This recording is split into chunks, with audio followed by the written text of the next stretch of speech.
नमस्कार दोस्तों, स्वागत है आप सभी का इंडिया के लार्जेस्ट लर्निंग प्लेटफॉर्म अनअकैडमी पर। अगर आप लोगों ने चैनल को सब्सक्राइब नहीं किया है तो चैनल को सब्सक्राइब जरूर कर लें।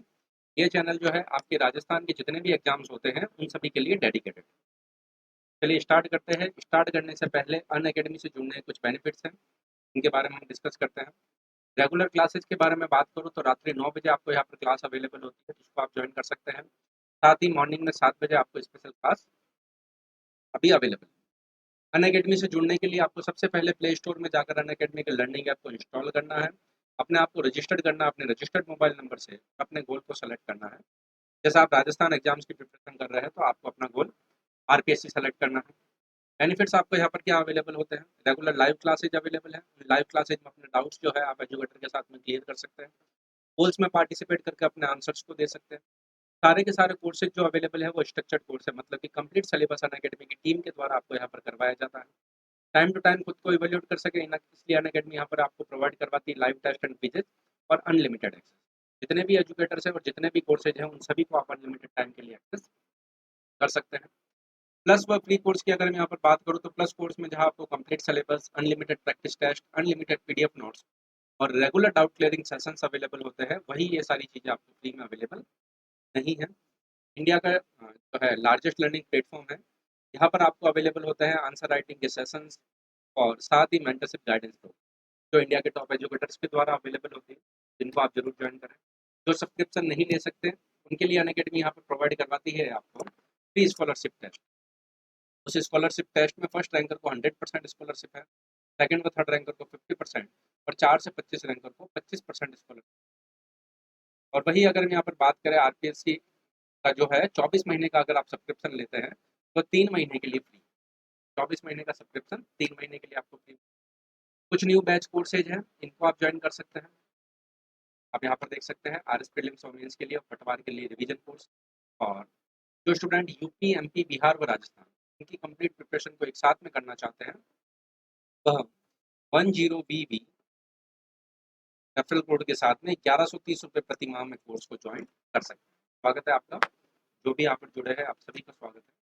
और राजस्थान के जितने भी एग्जाम्स हैं उन सभी एग्जाम्स को आप यहाँ पर अनलिमिटेड टाइम के लिए एक्सेस कर सकते हैं।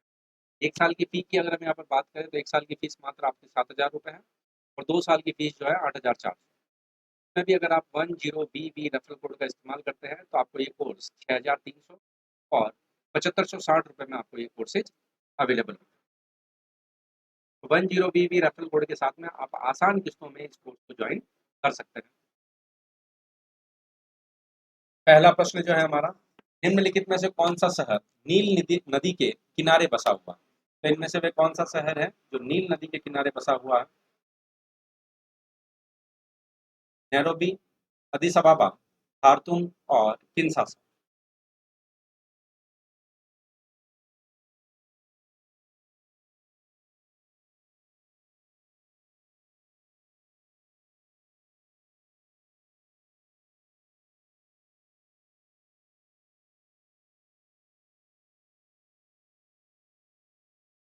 तो इनमें से वे नील नदी के किनारे बसा हुआ शहर की अगर हम यहाँ पर बात करें तो बिल्कुल खार्तूम शहर जो है नील नदी के किनारे बसा हुआ है। सी हमारा यहाँ पर सही आंसर होगा। और खार्तूम जो है यहाँ पर सूडान की राजधानी है। राजस्थान राज्य के किस प्रशासन संभाग का अपवाह तंत्र अरब सागर व बंगाल की खाड़ी में मिलने वाली नदियों का अंश? अजमेर, उदयपुर, कोटा और जोधपुर।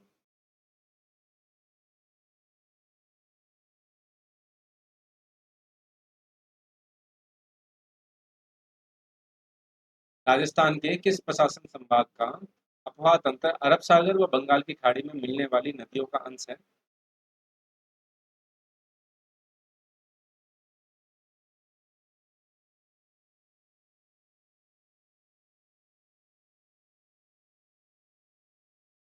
इसकी अगर हम यहाँ पर बात करें तो उदयपुर हमारा सही आंसर होगा। बिल्कुल बी जो आंसर दे रहे हैं सही आंसर दे रहे हैं। लूणी नदी का उद्गम होता है, तो लूणी नदी राजस्थान में किस जगह से उद्गमित होती है? अजमेर के नाग पहाड़ से, जयपुर की सेवर पहाड़ी से, कालका के समीप शिवालिक पहाड़ी से और उदयपुर के अरावली पहाड़ी से।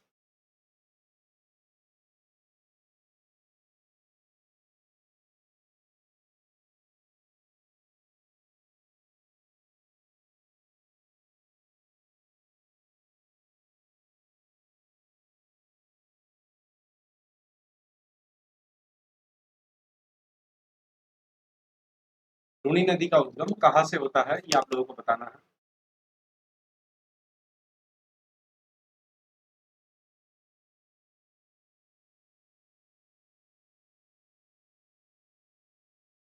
तो लूनी नदी का उद्गम अजमेर के नाग पहाड़ से होता है, ये हमारा यहाँ पर सही आंसर होगा। राज्य के पश्चिमी रेगिस्तान भाग में प्रवाहित होने वाली नदी है। राजस्थान के पश्चिमी रेगिस्तानी भाग में प्रवाहित होने वाली नदी जो है इनमें से कौन सी है? मोरेन, सेई, डागी, डाई और सागी।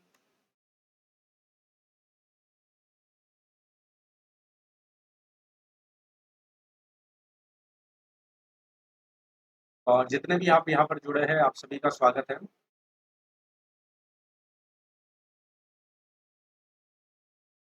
रेगिस्तानी भाग में प्रवाहित होने वाली नदी के बारे में पूछा जा रहा है आप लोगों से।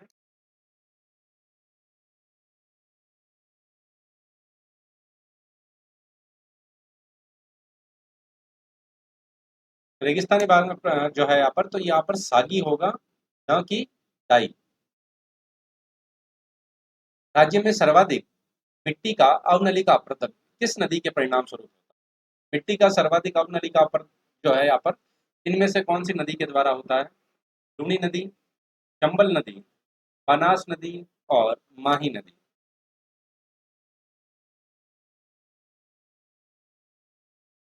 तो राज्य में सर्वाधिक मिट्टी का अवनलिका अपरदन किस नदी के द्वारा होता है?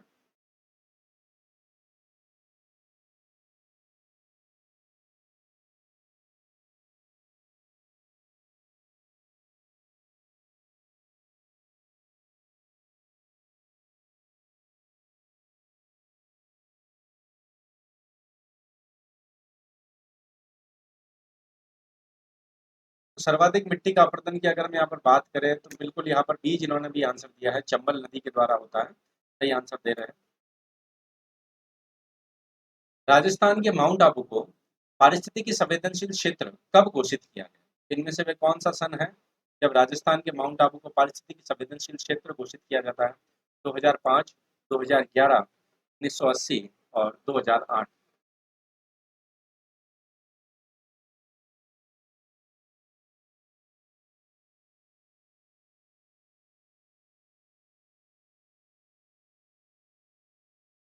माउंट आबू को पारिस्थितिकी संवेदनशील क्षेत्र कब घोषित किया जाता है? तो माउंट आबू को यहाँ पर घोषित किया जाता है 2008 में, न कि 2011।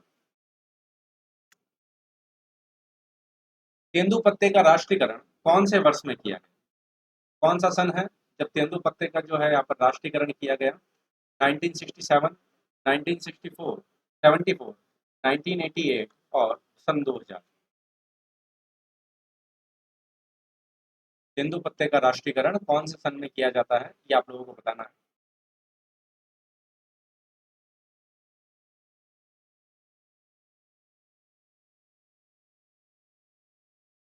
तो तेंदुपत्ते के राष्ट्रीयकरण की अगर हम यहाँ पर बात करें तो बी बिल्कुल यहाँ पर 1974 जो आंसर दे रहे हैं, सही आंसर दे रहे हैं। सागवान मुख्यतः राजस्थान के किस जिले में सर्वाधिक है? यहाँ पर जिलों का वो कौन सा युग्म है जहाँ पर सर्वाधिक होता है? डूंगरपुर व उदयपुर, चित्तौड़गढ़ व उदयपुर, बांसवाड़ा व झालावाड़, सिरोही व उदयपुर।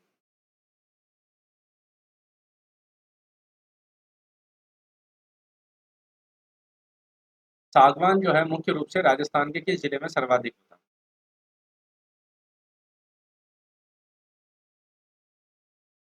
सागवान की अगर हम यहाँ पर बात करें, बिल्कुल ए जो आंसर दे रहे हैं आप, डूंगरपुर व उदयपुर, ए इज द राइट आंसर। हृदय रोग के लिए निम्नलिखित में से कौन सी वनस्पति उपयुक्त है? हृदय रोग के लिए इनमें से आपको बताना है काली मूसली, सालर, अर्जुन और शंखपुष्पी।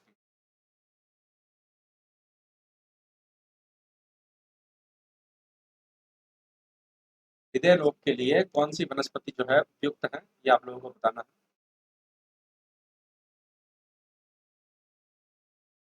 काली मूसली, सालर, अर्जुन और शंखपुष्पी। तो बिल्कुल अर्जुन यहाँ पे लोग जो है यहाँ पर आंसर दे रहे हैं, वो सही आंसर दे रहे हैं। निम्नलिखित में से कौन सा कथन सत्य है? इनमें से वे कौन सा कथन है जो सत्य है? शुष्क सागवान वन राजस्थान के दक्षिणी भाग में पाए जाते हैं। शुष्क उष्णकटिबंधीय वन राज्य के 58.19% क्षेत्रफल पर मिश्रित पतझड़ वाले वन वन क्षेत्र में जो है यहाँ पर 50 से 80 सेंटीमीटर, और डी जो है उपयुक्त सभी।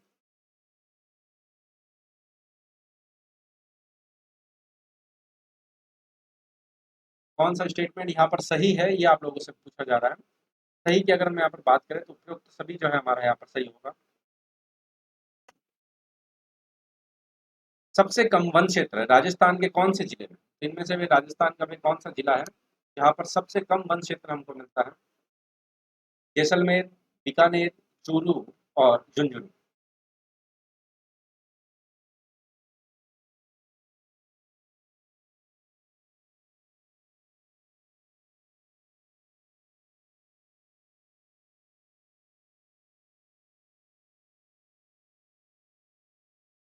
राजस्थान के कौन से जिले में सबसे कम वन क्षेत्र है? तो ये चूरू जिले में सबसे कम वन क्षेत्र है। सी हमारा यहाँ पर सही आंसर होगा। विश्व जैव विविधता दिवस कब मनाया जाता है? इनमें से वह कौन सा सन है, मतलब कौन सी तिथि है जब विश्व जैव विविधता दिवस का जो है यहाँ पर मनाया जाता है? 22 अप्रैल, 28 जनवरी, 15 फरवरी और 22 मई।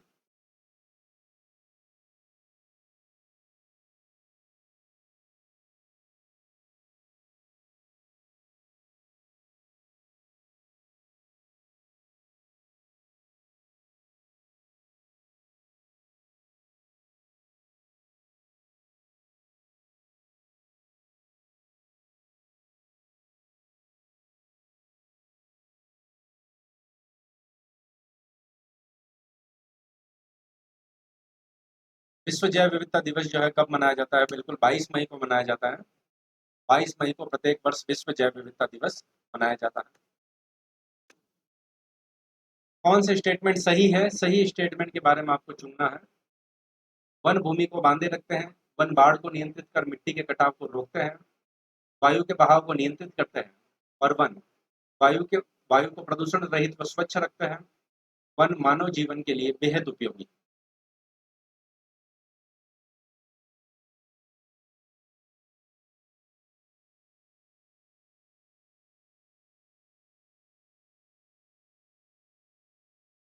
इनमें से कौन सा स्टेटमेंट सही है? सही स्टेटमेंट के बारे में अगर हम यहाँ पर बात करें तो सारे के सारे स्टेटमेंट बिल्कुल यहाँ पर सही है। 4 नंबर जो आंसर दे रहे हैं वो हमारा सही आंसर दे रहे हैं। राजस्थान सरकार द्वारा पहली वन नीति का अनुमोदन, तो पहली वन नीति का अनुमोदन जो है इनमें से कौन से कब किया जाता है?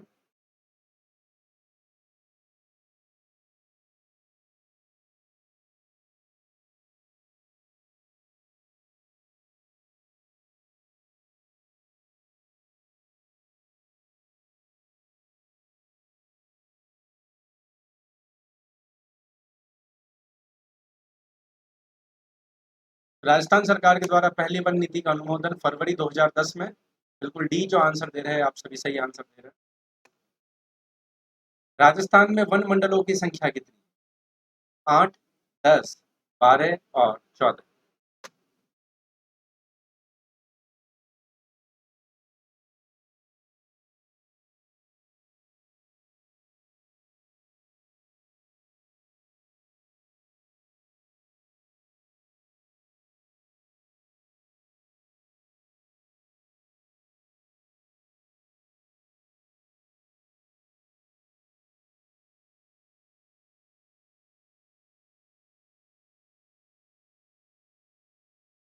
तो वन मंडलों की संख्या के बारे में अगर हम बात करें तो बिल्कुल कि आप जो आंसर दे रहे हैं यहाँ पर 12 होगा। 12 हमारा यहाँ पर सही आंसर होगा, वन मंडलों की संख्या। बबूल के वृक्ष किस प्रकार के वन में मिलते हैं? तो इनमें से किस प्रकार के वनों में हमको बबूल के वृक्ष मिलते हैं? मानसूनी वन, विश्वतीय वन, टैगा वन और मरुस्थलीय वन।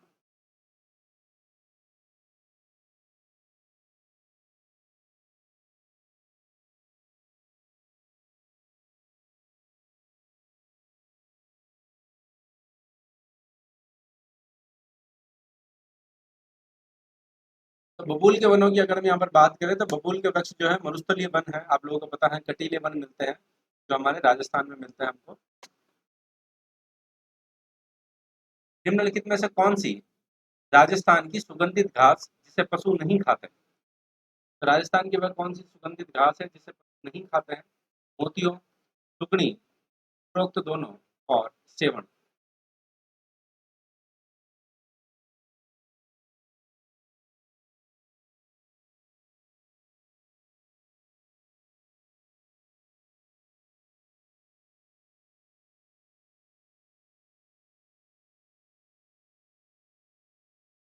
सुगंधित घास जो है यहाँ पर दोनों है उपरोक्त। खस व पामरोजा निम्नलिखित में से किस जगह पर मिलता है? तो इनमें से वे कौन से क्षेत्र है जहाँ पर खस व पामरोजा हमको मिलता है?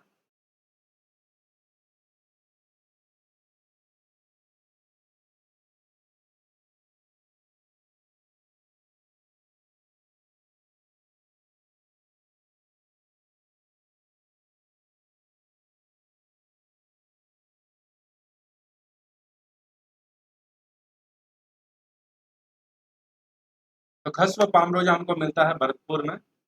ई हमारा यहाँ पर सही आंसर हो जाएगा भरतपुर। रोहिड़ा नामक वृक्ष निम्नलिखित में से कहाँ बहुतायत में पाया जाता है? तो इनमें से वे कौन सा क्षेत्र है जहाँ पर रोहिड़ा हमको बहुतायत में मिलता है? पश्चिमी राजस्थान, दक्षिणी राजस्थान, पूर्वी राजस्थान और उत्तरी राजस्थान।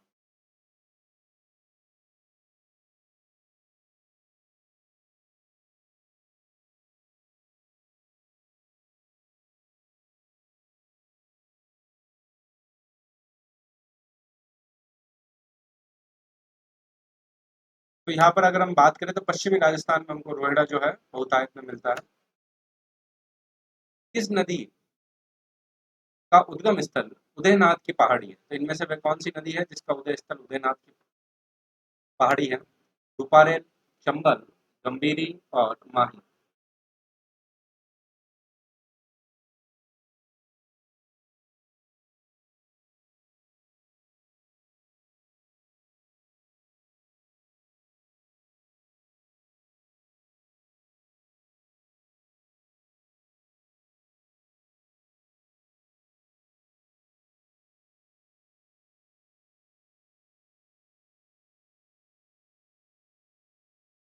किस नदी का उद्गम स्थल जो है यहाँ पर उदयनाथ की पहाड़ी है, ये आप लोगों को बताना है। तो यहाँ पर रूपारेल, बिल्कुल ए हमारा यहाँ पर सही आंसर हो जाएगा रूपारेल। निम्नलिखित में से कौन सी नदी अजमेर जिले में प्रवाहित नहीं होती? इनमें से वे कौन सी नदी है जो अजमेर जिले में प्रवाहित नहीं होती? साबरमती, तापी, बनास और माही। प्रश्न ही हमारा जो है इसको नहीं लेते हम।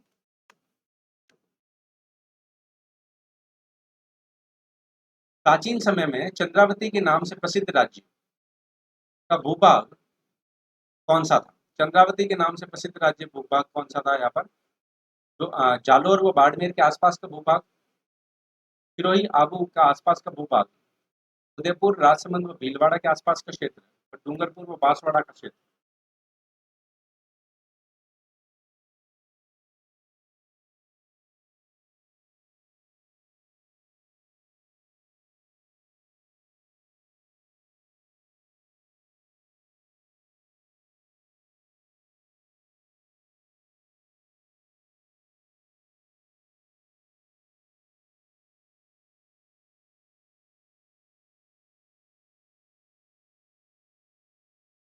प्राचीन काल में चंद्रावती के नाम से प्रसिद्ध की अगर हम यहाँ पर बात करें तो सिरोही व आबू के आसपास का क्षेत्र होगा।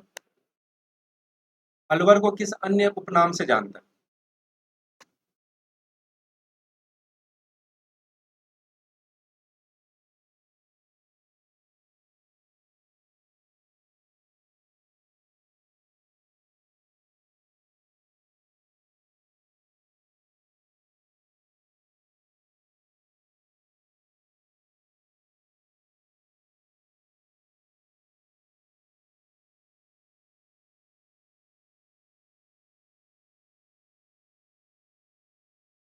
तो अलवर को किस अन्य उपनाम से जानते हैं? तो राजस्थान के सिंह द्वार के नाम से हम जानते हैं अलवर को। डी हमारा यहाँ पर सही आंसर होगा। निम्नलिखित में से कौन सा सुमेलित नहीं है? तो इनमें से वे कौन सा है जो सुमेलित नहीं है? टनकपुर हजारों खंभों का शहर, उदयपुर पूर्व का वेनिस, डी जलमहलों की नगरी, जोधपुर स्वर्ण नगरी।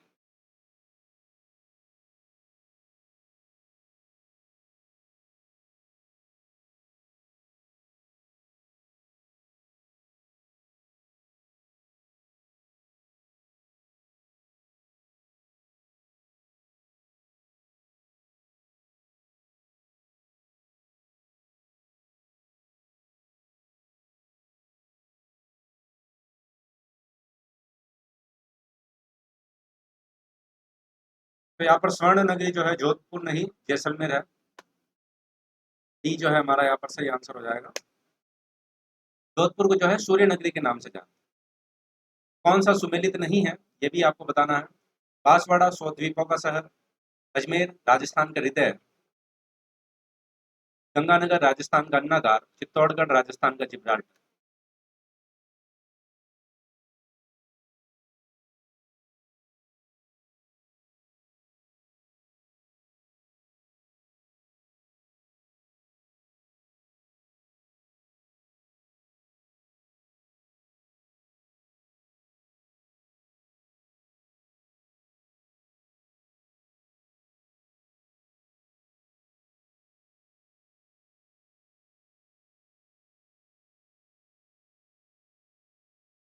तो सुमेलित नहीं की अगर हम यहाँ पर बात करें तो चित्तौड़ जो है राजस्थान का जिब्राल्टर।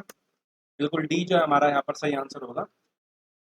4 नंबर ऑप्शन जो है सही आंसर होगा। चौहानों ने राज्य के किस क्षेत्र पर शासन किया? इनमें से वे कौन से क्षेत्र है जहां पर चौहानों का शासन रहा है? अजमेर रणथंभौर, कोटा बूंदी, सिरोही जालोर व सिवाना और उपरोक्त सभी।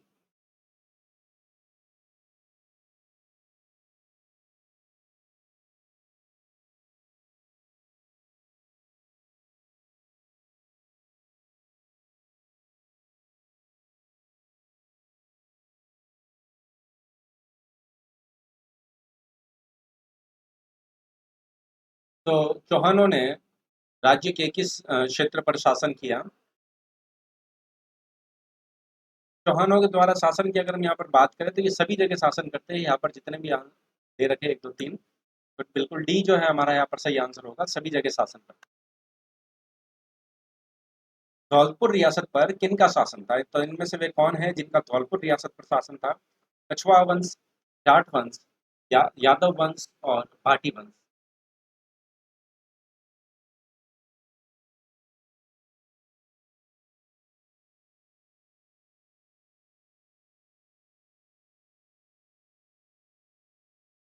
धौलपुर रियासत पर किनका शासन था?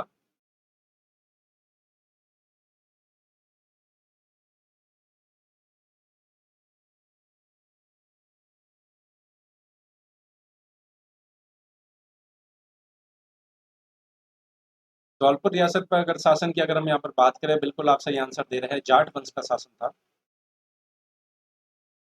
सिसोदिया वंश का शासन निम्नलिखित में से किस रियासत पर था? इनमें से वे कौन सी रियासत है जिस पर सिसोदिया वंश का शासन था? प्रतापगढ़, अलवर, झालावाड़ और किशनगढ़।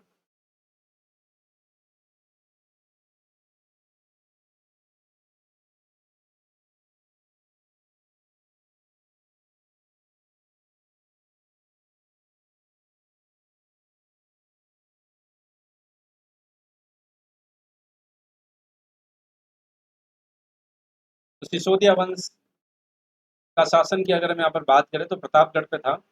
ये हमारा यहाँ पर सही आंसर हो जाएगा।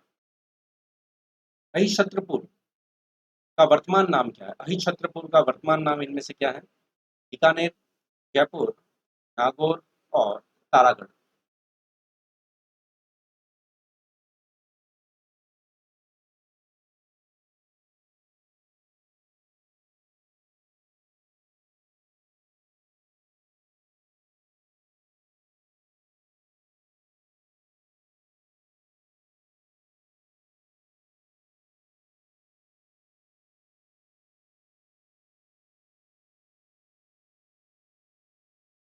अहिछत्रपुर का वर्तमान नाम जो है अगर हम यहाँ पर बात करें तो वह है नागौर।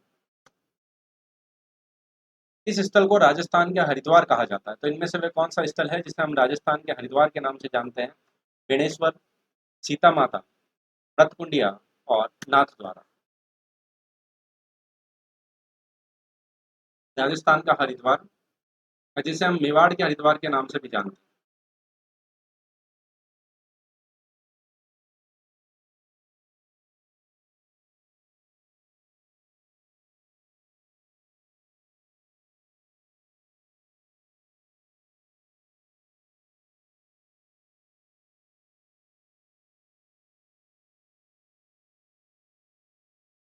तो राजस्थान का हरिद्वार जो है इनमें से किसे कहा जाता है? तो बिल्कुल मृतकुंडिया जो है हमारा यहाँ पर सही आंसर होगा।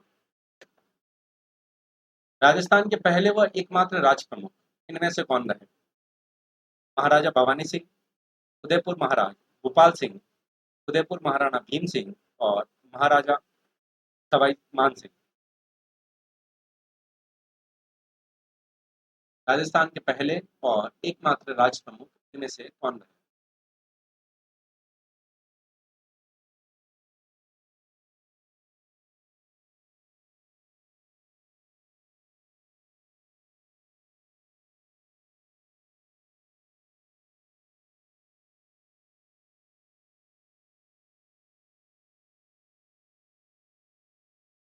तो राजस्थान के पहले व एकमात्र राज प्रमुख की अगर मैं यहाँ पर बात करें तो जयपुर महाराजा सवाई मान सिंह रहे।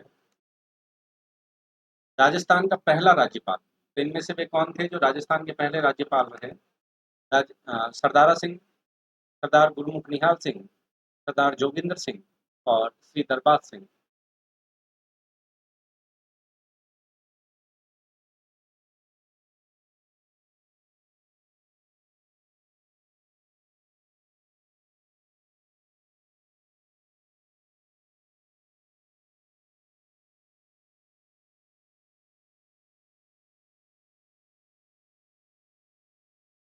राजस्थान का पहला राज्यपाल इनमें से किसे बनाया गया?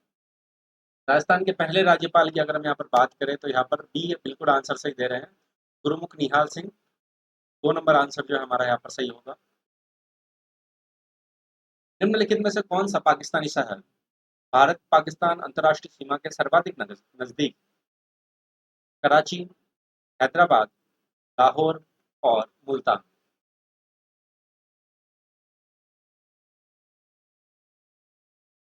कौन सा पाकिस्तानी शहर जो है भारत पाकिस्तान अंतर्राष्ट्रीय सीमा के सर्वाधिक निकट है?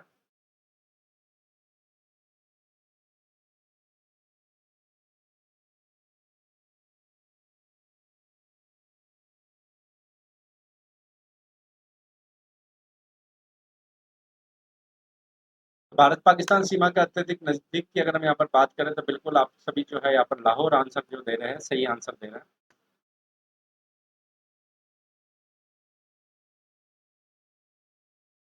अब यहाँ पर ये बताना है इनमें से कौन सा पाकिस्तानी शहर राजस्थान की अंतर्राष्ट्रीय सीमा से सर्वाधिक नजदीक है। पहले तो भारत की बात हो गई, अब राजस्थान से जो है राजस्थान और पाकिस्तान जो अंतर्राष्ट्रीय सीमा साझा करते हैं 1070 किलोमीटर की, उनमें से जो है सबसे नजदीक शहर कौन सा है? लाहौर, इस्लामाबाद, कराची और जैकोबाबाद। तो इनमें से कौन सा पाकिस्तानी शहर है जो राजस्थान की अंतर्राष्ट्रीय सीमा के सर्वाधिक निकट है?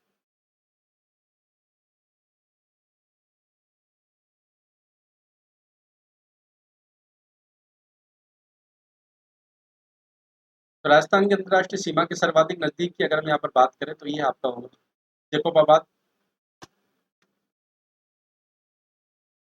राजस्थान के उन जिलों की संख्या कितनी है जिनकी सीमा न तो किसी राज्य से मिलती है और ना ही किसी देश से? वह कितने जिले हैं हमारे राजस्थान में? 5, 6, 7 व 8। और जो भी यहाँ पर जुड़े हैं आप सभी का जो है बहुत बहुत स्वागत है। रेगुलर क्लास की अगर मैं बात करूँ तो आपको क्लास अवेलेबल होती है रात्रि 9 बजे राजस्थान 360 चैनल पर।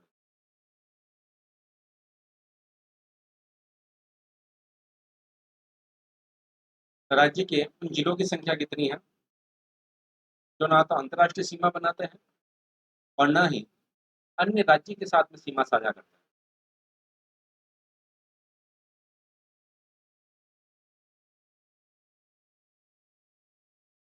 तो वो है हमारा 4 नंबर, बिल्कुल डी जो आंसर दे रहे हैं यहाँ पर। 8 जिले ऐसे हैं जो ना अंतर्राष्ट्रीय सीमा बनाते हैं, मतलब ना पाकिस्तान के साथ सीमा बनाते हैं और ना ही किसी अन्य राज्य के साथ सीमा बनाते हैं।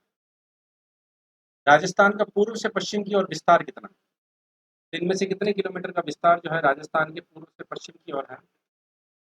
869 किलोमीटर, 826 किलोमीटर, 849 किलोमीटर और 879 किलोमीटर। राजस्थान का पूर्व से पश्चिम की ओर सीमा तक का जो विस्तार जो है वो कितने किलोमीटर का है?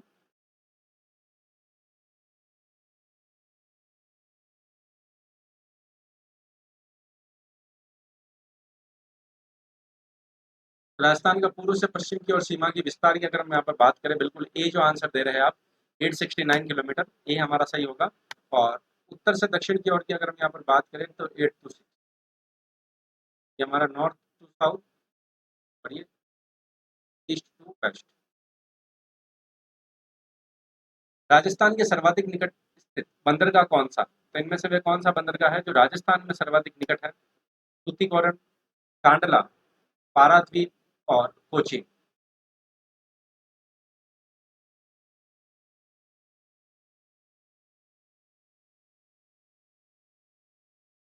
तो राजस्थान के सर्वाधिक निकट स्थित बंदरगाह इनमें से कौन सा है, ये आप लोगों को बताना है।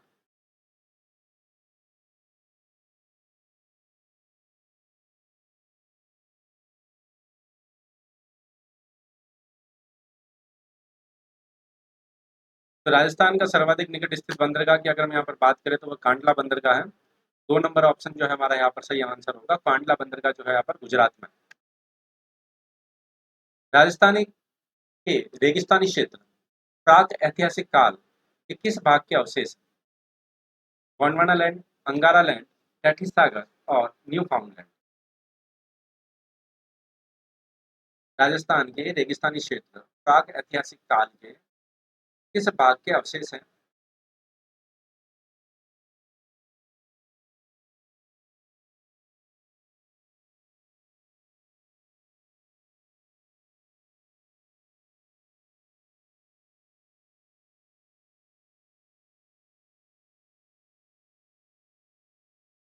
तो राजस्थान के रेगिस्तानी क्षेत्र में प्राक ऐतिहासिक काल में जो है यहाँ पर किस भाग के अवशेष हैं? तो कैथी सागर के अवशेष, बिल्कुल 3 नंबर ऑप्शन जो है हमारा यहाँ पर सही आंसर होगा। राजस्थान में वाटर सफारी से संबंधित नदी, तो इनमें से वे कौन सी नदी है जो वाटर सफारी से संबंधित है? लूणी, चंबल, माही और बनास।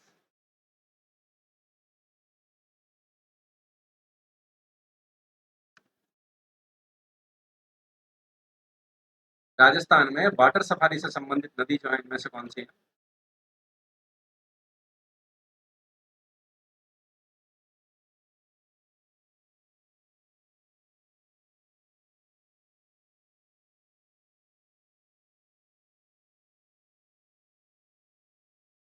वाटर सफारी से संबंधित नदी की अगर हम यहाँ पर बात करें तो ये चंबल नदी है, डी हमारा यहाँ पर सही आंसर होगा। निम्नलिखित में से कौन सी नदी अरब सागरीय प्रवाह क्रम का अंग है? तो इनमें से वे कौन सी नदी है जो अरब सागरीय प्रवाह क्रम का अंग है? बाणगंगा, माही, चंबल और लूणी।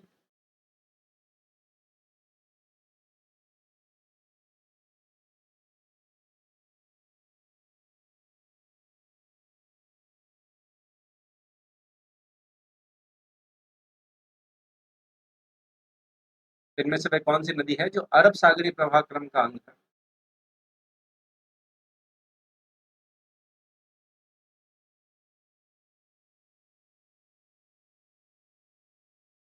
तो अरब सागर की अगर हम यहाँ पर बात करें तो बिल्कुल माही नदी जो आंसर दे रहे हैं वो सही आंसर होगा। लूणी जो आंसर दे रहे हैं उनको मैं बता दूं, ये कच्छ के रण में विलुप्त हो जाती है, अरब सागर में नहीं मिलती। निम्नलिखित में से सबसे बड़ा जल ग्रहण क्षेत्र किस नदी का? तो इनमें से वे कौन सी नदी है जिसका जल ग्रहण क्षेत्र जो है सर्वाधिक है? बनास, लूणी, जाखम और माही।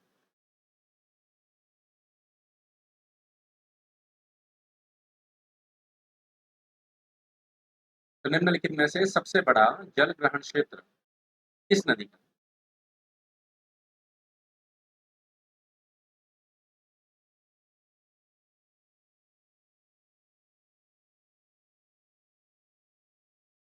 सबसे बड़ा जल ग्रहण क्षेत्र की अगर हम यहाँ पर बात करें तो सबसे बड़ा जल ग्रहण क्षेत्र बिल्कुल यहाँ पर बनास नदी का होगा, ये हमारा यहाँ पर सही आंसर हो जाएगा। बनास नदी का उद्गम स्थल, इनमें से वे कौन सा स्थान है जो बनास नदी का उद्गम स्थल है? बेलाट की पहाड़ियाँ, कुमनोर की पहाड़ियाँ, गोगुंदा की पहाड़ियाँ और कुंभलगढ़ की पहाड़ी।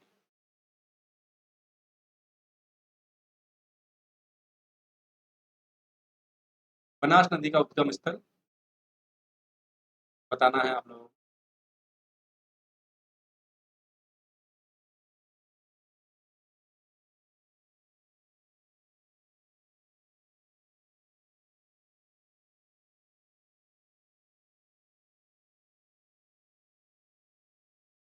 बनास नदी के उद्गम स्थल की अगर मैं यहाँ पर बात करूँ तो बिल्कुल बी आप जो आंसर दे रहे हैं, खमनोर की पहाड़ियाँ, सही आंसर होगा। राजस्थान में चंबल नदी का प्रवेश सबसे पहले कौन से जिले में होता है? तो राजस्थान का वह कौन सा जिला है जहाँ पर सबसे पहले चंबल नदी प्रवेश करती है? चित्तौड़गढ़, बांसवाड़ा, झालावाड़ और कोटा।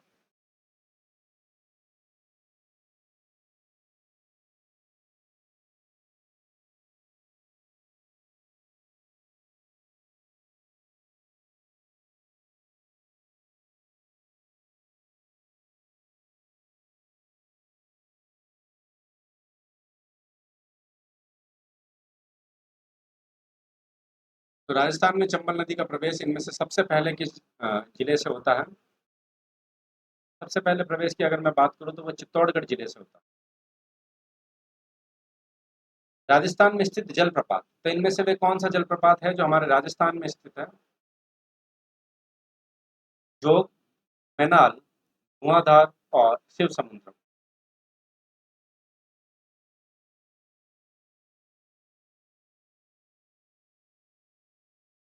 राजस्थान में स्थित जलप्रपात के बारे में आप लोगों से पूछा गया है। जोग जलप्रपात, मैनाल जलप्रपात, धुआंधार जलप्रपात और शिव समुद्रम जलप्रपात। तो यहाँ पर मैनाल जलप्रपात जो है हमारा यहाँ पर सही आंसर होगा। बांकली बांध जालोर किस नदी पर बनाया गया है? तो बांकली बांध जालोर जो है इनमें से कौन सी नदी पर बनाया गया है? जवाई, खारी, कुकड़ी और बाड़ी। जितने भी यहाँ पर जुड़े हैं आप सभी का स्वागत है। नमस्कार। तो बांकली बांध जालोर जो में जो है स्थित है, ये आप लोगों को बताना है कौन सी नदी पर है। खारी नदी पर, जवाई नदी पर, पांडी नदी पर और सुकड़ी नदी पर। तो इसकी अगर मैं यहाँ पर बात करें तो बिल्कुल सुकड़ी नदी पर, डी हमारा यहाँ पर सही आंसर होगा।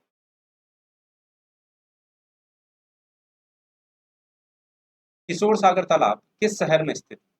तो इनमें से वे कौन सा शहर है जहाँ पर किशोर सागर तालाब है? कोटा, उदयपुर, दीव और भीलवाड़ा। लेक्चर अगर आप लोगों को पसंद आए तो इसको लाइक जरूर कीजिए, आप शेयर जरूर कीजिए और चैनल को सब्सक्राइब नहीं किया तो चैनल को सब्सक्राइब भी कर लीजिए। किशोर सागर तालाब यहाँ पर कौन से शहर में स्थित है? किशोर सागर तालाब की अगर हम यहाँ पर बात करें तो बिल्कुल कोटा जो आंसर दे रहे हैं, बिल्कुल सही आंसर दे रहे हैं, कोटा में स्थित है। बांध व संबंधित जिले का कौन सा युग्म असंगत है? तो इनमें से वे कौन सा युग्म है जो असंगत है? पार्वती बांध धौलपुर, कानोता बांध दौसा, उमेश सागर बांध जोधपुर और पांचना बांध करौली।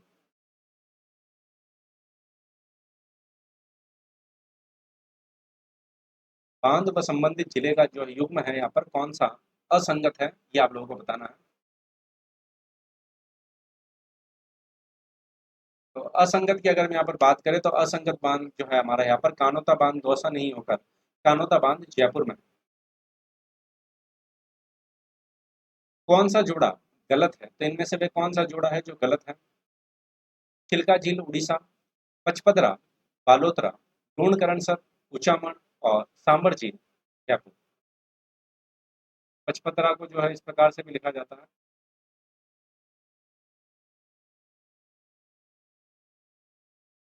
बालोतरा।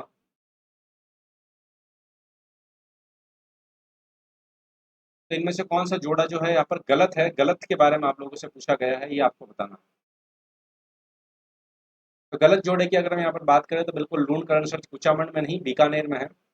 ये जो है हमारा यहाँ पर सही आंसर होगा। विश्व में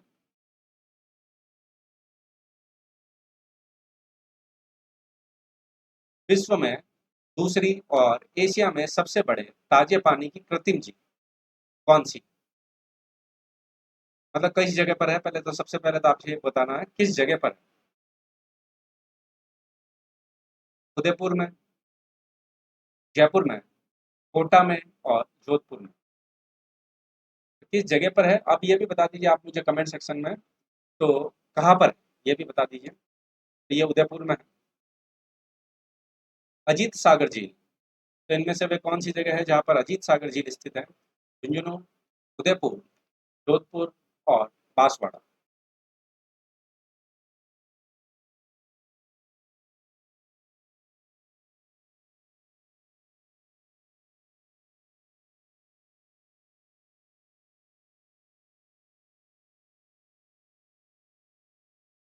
अजीत सागर झील राजस्थान के कौन से जिले में स्थित है?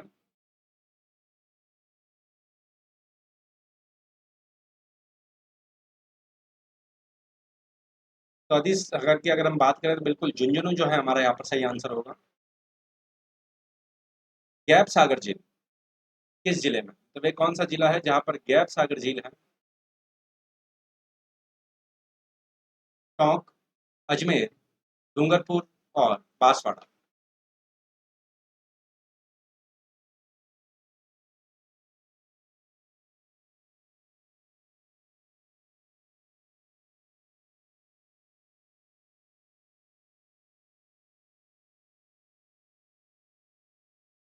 गैप सागर झील जो है किस जगह में, किस जिले में स्थित है? तो गैप सागर जो है हमारे यहाँ पर बिल्कुल डूंगरपुर जो आंसर दे रहे हैं, सभी सही आंसर दे रहे हैं। जैसलमेर में स्थित गजरूप सागर झील का निर्माण किसके द्वारा करवाया गया? तो जैसलमेर में स्थित यहाँ पर गजरूप सागर झील है, उसका निर्माण किसके द्वारा करवाया जाता है? केसरी सिंह, रणजीत सिंह, गज सिंह और रानी रूप कंवर।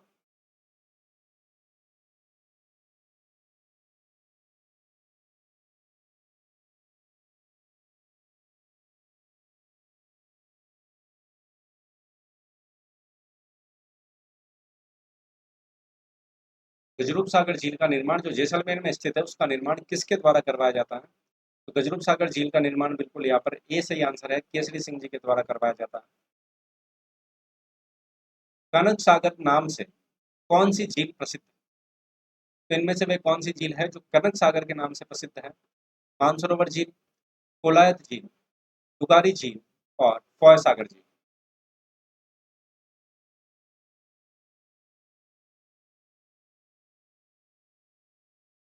कनक सागर नाम से प्रसिद्ध झील जो है इनमें से कौन सी है, ये आप लोगों को बताना है।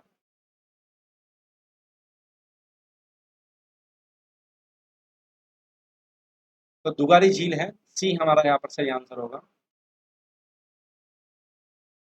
जयसमंद झील के सबसे 7 टापुओं में से सबसे छोटे टापू का नाम क्या है? बाबा का भागड़ा, हीलू, देवरू और प्यारी।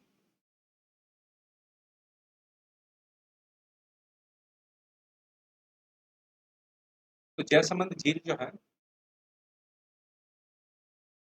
वहां पर 7 टापू है और 7 टापुओं में सबसे छोटे टापू का क्या नाम है?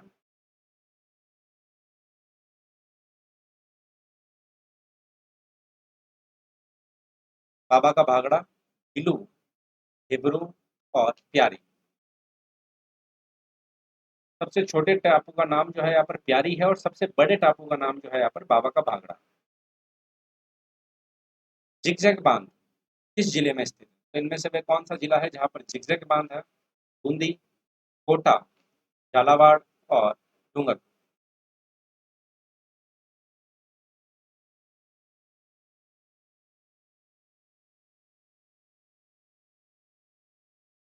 जिगजैग बांध जो है राजस्थान के कौन से जिले में स्थित है?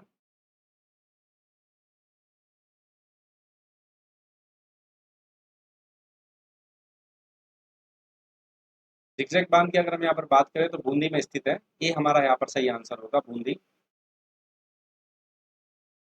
सुमेलित करना है आपको बांध और उनकी संबंधित जिला जो है कौन सा है? सोम, अम्बा, कमला अम्बा, अजान, हरिश्चंद्र सागर और जसवंत सागर।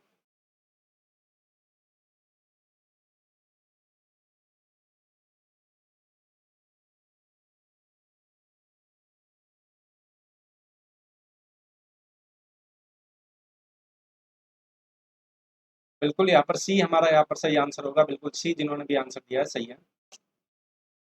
किस नदी का उद्गम स्थल उदयनाथ की पहाड़ी है? तो ये हमारा प्रश्न हो गया था अभी, लेकिन फिर भी आप कमेंट सेक्शन में आंसर दे दीजिए, देखते हैं कितने सही आंसर दे पाते हैं। किस नदी का उद्गम स्थल उदयनाथ की पहाड़ी है? रूपारेल, चंबल, खंबीरी और माही।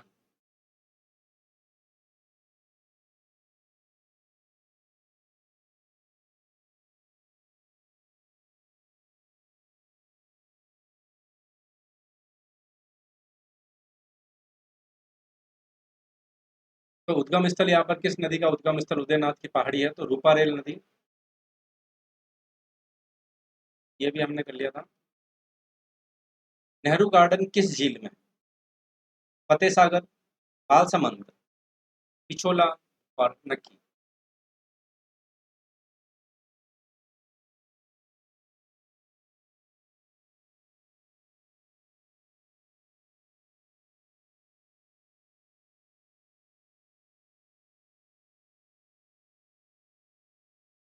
नेहरू गार्डन इनमें से कौन सी झील में स्थित है?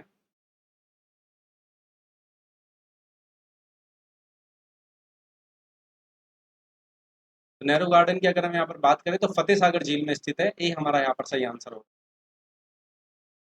छापरवाड़ा झील का संबंध जयपुर से है, तो ताल छापर झील का संबंध किस जिले से? ताल छापर झील जो है इनमें से कौन से जिले में स्थित है, ये आप लोगों को बतानी है।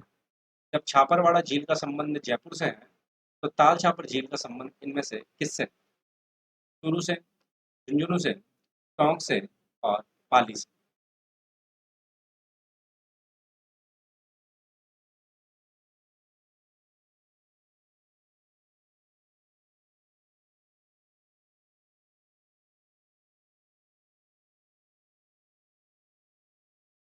छापरवाड़ा झील का संबंध हमारे यहाँ पर जयपुर से है, तो ताल छापर चूरू से है।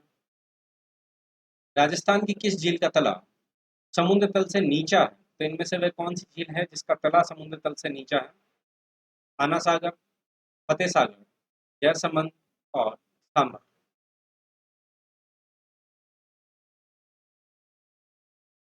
राजस्थान की किस झील का तला समुद्र तल से नीचा है इनमें से, ये आप लोगों को बताना है।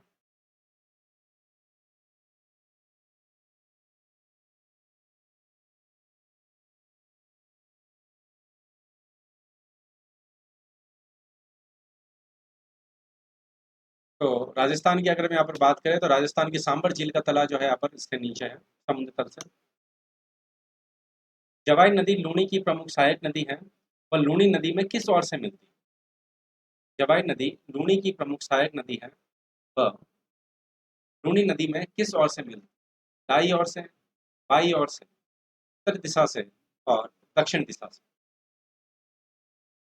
कमेंट सेक्शन में आंसर जरूर दीजिए। लेक्चर पसंद आए इसको लाइक जरूर कीजिए, तो अधिक से अधिक जो है शेयर जरूर कीजिए। राजस्थान के सभी एग्जाम में आपके लिए हेल्पफुल होगा। और चैनल को सब्सक्राइब नहीं किया तो चैनल को सब्सक्राइब भी कर लीजिए।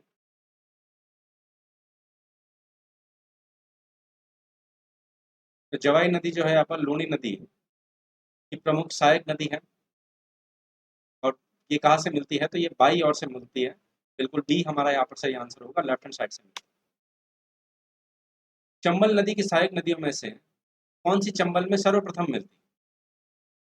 चंबल में सर्व सबसे पहले मिलने वाली नदी जो है इनमें से कौन सी है? छोटी काली सिंध, परवन, पार्वती और सीन। ये सारी की सारी जो है चंबल की सहायक नदियां हैं।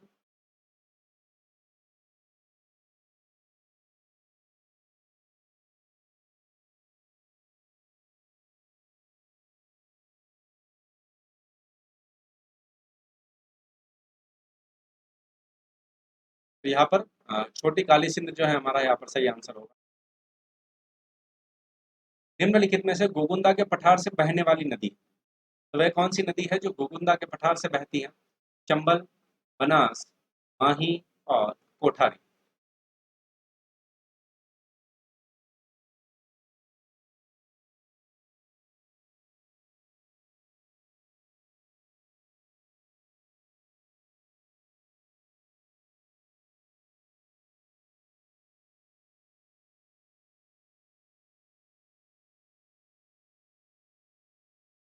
गोगुंदा के पठार से बहने वाली नदी की अगर हम यहाँ पर बात करें तो बनास नदी है। डी हमारा यहाँ पर सही आंसर होगा।